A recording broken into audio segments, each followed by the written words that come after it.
What kind of communication does this look like? Closed, say it closed. Withdrawn. Defensive, yeah. Now versus if you were just to simply put like maybe one hand in a pocket or just like uncross the arms.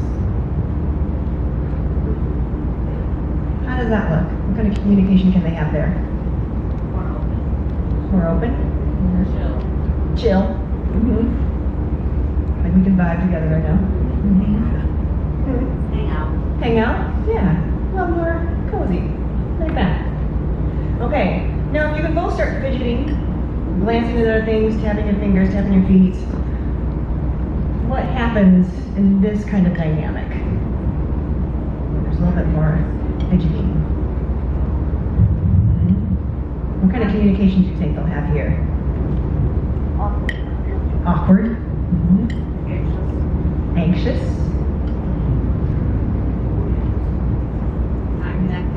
Not connecting. Yeah. Disengaged. Versus if they were to just kind of keep their hands down to their side again. So when you're having the fidgeting, it shows that there's a lack of interest in that conversation.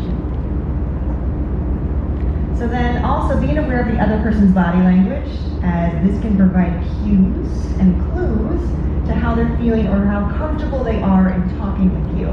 So there's many times where Leslie and I go to many networking events together, and then we swap notes afterwards. I'm like, oh yeah, I was talking to this one guy, and he immediately like threw me a business card, and as he's talking to me, is looking over my shoulder to find somebody else to whip a business card at.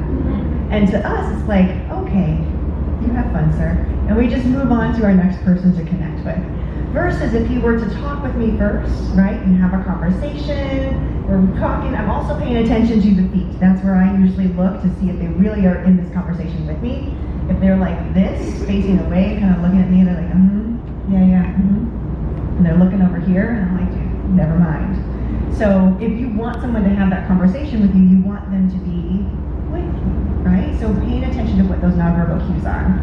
And then we go back to tone of voice. We forget about that. Body language is a big thing, but it's one thing to say, can you say hello, how are you, in two different ways? Hello, how are you? Hello, how are you? So, in both ways, it comes off differently, right? So there's a different tone of voice that shift. The first one was like, oh, it kind of felt like customer service answer.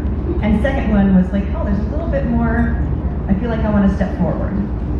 And so being very mindful about how we're asking the question even, instead of like Katie, if Katie were to come out and go, okay, how are you? You know, in her very busy boss mode versus how Emma will ask me the second time, I'm going to engage in that how are you question in a very different way.